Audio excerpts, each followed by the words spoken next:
Jadi kita akan membahas mengenai kompetensi profesional dan kompetensi pedagogik.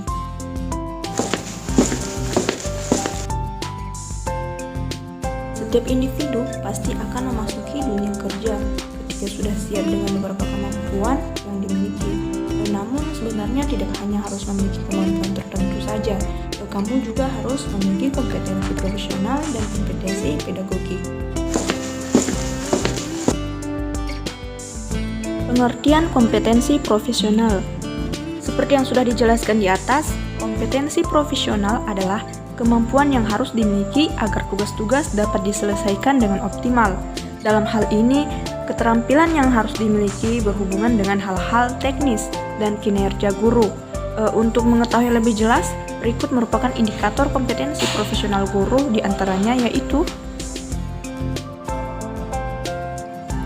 yang pertama yaitu penguasaan materi pelajaran yang akan diajarkan kepada siswa, mulai dari strukturnya, konsep, serta pola pikir keilmuannya.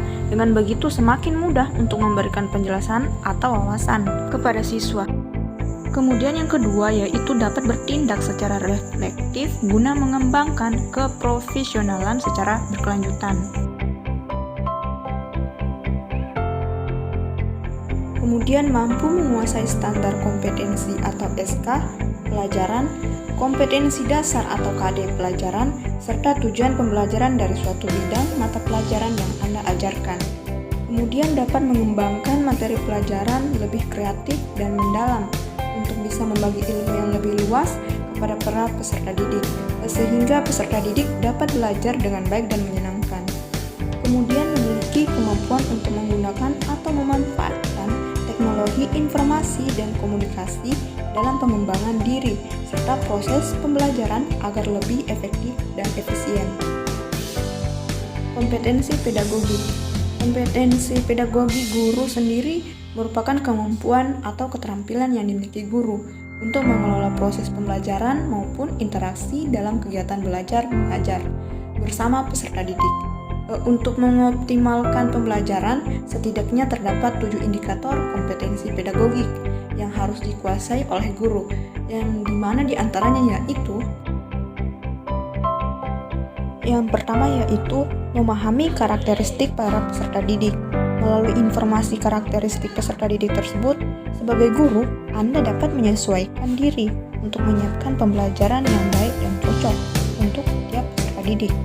Adapun beberapa karakteristik peserta didik yang harus Anda ketahui, mulai dari aspek intelektual, sosial, emosional, moral, fisik, dan lain sebagainya. Kemudian yang kedua yaitu teori belajar serta prinsip pembelajaran yang mendidik. Dalam proses pembelajaran, Anda harus menguasai teori pelajaran untuk dijelaskan kembali kepada peserta didik. Kegiatan ini harus dilakukan dengan pendekatan tertentu, menciptakan strategi yang menarik dan kreatif, sehingga siswa itu bisa memahami materi dengan baik dan menyenangkan. Kemudian ada kurikulum. Bukan hanya soal mengajar, guru itu juga dituntut untuk bisa menyusun silabus serta RPP sesuai kebutuhan dan ketentuan yang ditetapkan. Adapun pengembangan kurikulum bisa dilihat dari relevansi, efektivitas, efisiensi, kontinuitas, integritas, dan fleksibilitas belajar. Kemudian ada kegiatan pembelajaran yang mendidik. Tugas guru itu bukan hanya memberikan atau menjelaskan materi pelajaran saja, tetapi juga mendidik siswa dengan melakukan pendampingan. Dan kemudian mengembangkan potensi peserta didik dengan maksimal.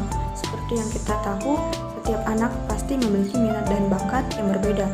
Tugas guru itu yaitu hanya menggali potensi anak agar tumbuh maksimal. Kemudian cara berkomunikasi yang baik.